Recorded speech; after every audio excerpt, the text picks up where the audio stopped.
Besides dietary changes, what other lifestyle changes can we make to help prevent cancer or go into remission? Yes, exercise is important, but not over-exercising.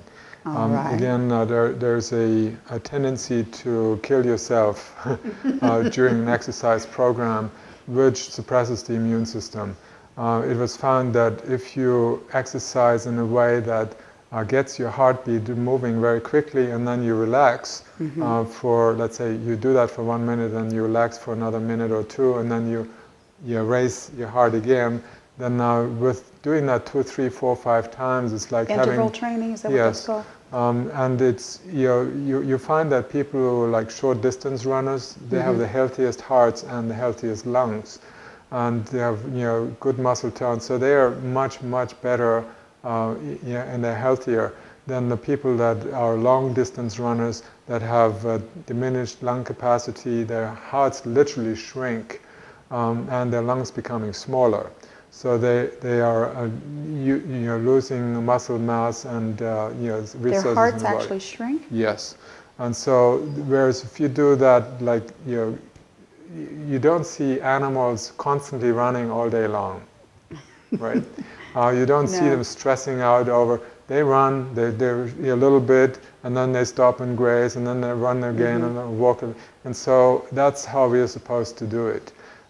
We have used exercise as a way to burn off calories, as if that is a solution to our health problems and the obesity problem in this country, at a time when 60% of the people are overweight or obese.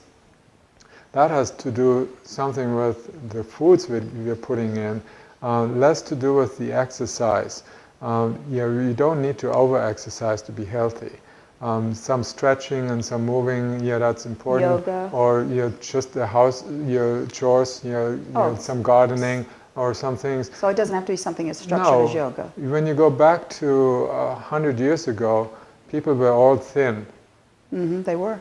You go to Asia, or when I lived in India, I didn't see an obese person in '83. It has changed now in the big cities, because McDonald's, fast food restaurants, and new lifestyles, no more time for eating, sitting down and eat. Now you have to do that, get a sandwich, eat it while you drive.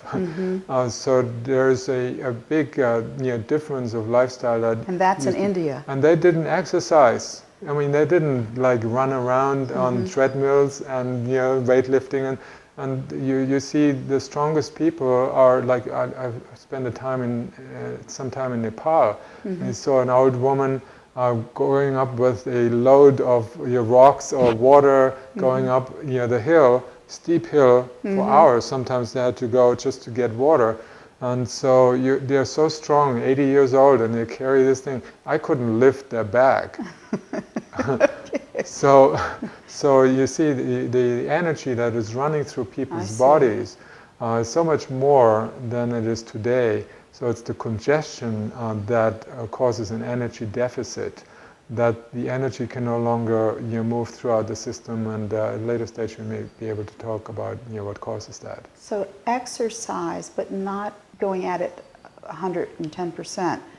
Normal, intermittent, moving around. Yes. Aerobic exercise has now shown to be a leading cause of injury, internal and injuries to muscle, because you overstretch. The body is not supposed to work out so hard that you damage the body. You think of all those gurus out there, all those exercise gurus. It's already changing. There's this moderation coming into the exercise systems, and they found that if women who have breast cancer walked 3 times a week for half an hour each, they would reduce their risk or they can reverse their cancers at a rate of up to 45%. So simple exercising is sometimes more beneficial than rigorous killer exercises.